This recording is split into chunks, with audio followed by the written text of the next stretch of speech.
ሰላም እንዴት ናችሁ? ውድ የኢትዮ ቴክ ቻናል ተመልካቾቼ፣ እንግዲህ ዛሬ ይዤላችሁ የመጣሁት ምንድነው ካፕከትን ብቻ በመጠቀም ለዩቲዩብ ቪዲዮ የሚሆን ተምኔል እንዴት ማዘጋጀት እንደምችል ነው። እንግዲህ መጀመሪያ ወደ ካፕከት አፕሊኬሽን እንገባለን። እንደምትመለከቱት አንድ ፕሮጀክት የሚለው በመንካት እንገባለን ወደ ውስጥ። ከዛ በኋላ ፎቶስ ወደሚለው ገብተን ለተምኔላችን የሚሆን ባክግራውንድ መጀመሪያ እናስገባለን ማለት ነው። ባክግራውንድ ካስገባን በኋላ የምናደርገው ምንድነው ትንሽ እንደምትመለከቱት እዚህ ጋር ነው የተመረጥኩት የሚያንጸባርቅ ነገር ነው። እናንተም እንደዚህ ሆነባችሁ አድጀስትመንት ላይ ገብታችሁ ትንሽ አድጀስት ማድረግ አለባችሁ። ምክንያቱም እዚህ ላይ ጽሁፋችሁ ቴክስታችሁ በጣም ብዙ የሚታየ አይሆንም ማለት ነው።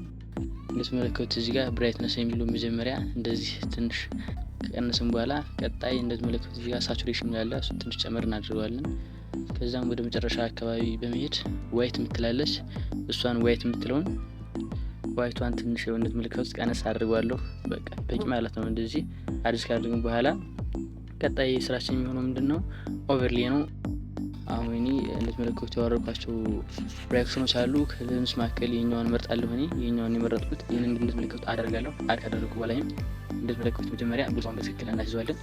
ቦታውን በትክክል እንደዚህ ትንሽ ማድረግ በትክክል ቦታውን ካስገባሁ በኋላ ቀጣይ ስራ የሚሆነው ምንድነው እንደምትመለከቱት ዙሪያው ላይ ያለ ነጭ ነገር ያን ባክግራውንድ ሪሙቭ አድርገዋል ማለት ነው። ያን ባክግራውንድ ሪሙቭ ማድረግ እንዴት ነው? ከታች እንደምትመለከቱት ወደታይ ወደ ጎን ሄጄ ሪሙቭ ቢጂ የምትላለች ባክግራውንድ ማለት ነው። እዛ ላይ ገብተን አውቶ ሪሙቫል የሚለውን በመንካት ሙሉ ለሙሉ እንደዚህ ጽድት አድርጎ ሪሙቭ ያደርግልናል ማለት ነው። ከዛ በኋላ የምናደርገው ምንድነው የሚቀረን ነገር ምንድነው ቴክስት መጻፍ ነው። እንግዲህ በኋላ ስራችን ቴክስት እንጽፋለን። እንግዲህ ቴክስት አር ቴክስት የሚለውን በመንካት እንጽፋለን ማለት ነው። እዚህ አይነት መለከቱት የዚህ አይነት ቴክስት ጽፋለሁ። በርካታ ቪው የሚያስገኝ ተምኔል አሰራር በካፕከት ያው እንደዚህ አይነት ቴክስት አስገብቻለሁ። እኔ ቴክስት እንደዚህ ካስገባን በኋላ ፎንት የምትለውን ከላይ ያለችው እሷን በመንካት ፎንት እንመርጣለን። እዚህ እንደምትመለከቱት እዚህ ከገባን በኋላ ፎንት እንደምትመለከቱት በጣም ብዙ አይነት ፎንቶች አሉ።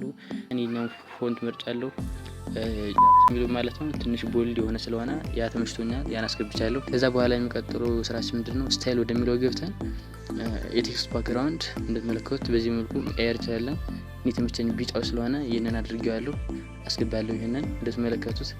ከዛ በኋላ የሚሆነው ስራችን ምንድነው ከዚህ በመቀጠል ካፕከት አይከን ያስፈልገናል። ስለዚህ አሁን ካፕከት አይከን እናስገባለን። የካፕከት አይከን እንዴት የምናገኘው ላላችሁ ደግሞ ፕሌይ ስቶር ላይ ገብታችሁ ደግሞ ካፕከት የሚል አፕሊኬሽን ኢንስታል ማድረግ ላይ ገብታችሁ የካፕከትን ስዕሏን በመንካት ፎቶውን ስክሪንሾት ማድረግ ትችላላችሁ። እኔም በዛ መንገድ ነው ያወረድኩት።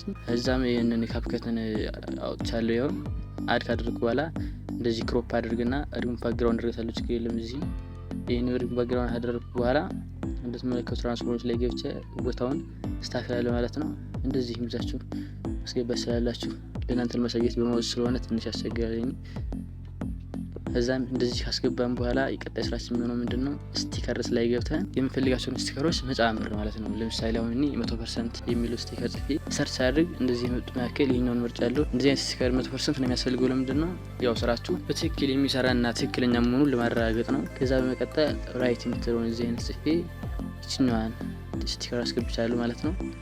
ያው የካፕከት ለዩቲዩብ ስለሆነ የዩቲዩብ አይከን አስገባለሁ ማለት ነው። ዩቲዩብን አይከን እንደምትመለከቱት ጨርሰናል ማለት ነው። እንግዲህ እንመስል ተምኔላችን ይሄን ካደረግን በኋላ የምናደርገው ምንድነው እዚህ ጋር ስክሪንሾት ለማድረግ አይመቸንም። የቪዲዮ ላይሆን ስለሚመጣብን እናደርጋለን መጀመሪያ ኤክስፖርት እናደርጋለን። እንደምትመለከቱት እዚህ ከላይ በመግባት 720p የምትለውን ወደ 1080 እናደርጋለን። ፍሬም ሬቱን ደግሞ 30 እናደርጋለን። ቢት ሬቱን ደግሞ 20 አካባቢ እናደርጋለን። እዛ ኤክስፖርት ማድረግ ነው። ኤክስፖርት ካደረግን በኋላ የምናደርገው ምንድነው ወደ ኤክስፖርት ወዳደረግነው በመግባት እንጨርሳለን። አሁን እንደዚህ የምትመለከቱት ቪዲዮ ፒውር ስለሆነ የምንፈልገው ቦታ ላይ ማድረግ ስክሪንሾት እናደርጋለን። እንደምትመለከቱት እንደዚህ አገድማችሁ በኋላ ስክሪንሾት ታደርጉታላችሁ። ያው እንደምትመለከቱት እዚህ ጋር አሁን ስክሪንሾት አድርጌዋለሁ። ያው ስክሪንሾት ያደረኩት ፎቶ ደግሞ ይሄ ነው። እንደምትመለከቱት አሪፍ የሚባል ኳሊቲ ያለው ያው ዙም አድርጌ ላሳያችሁ።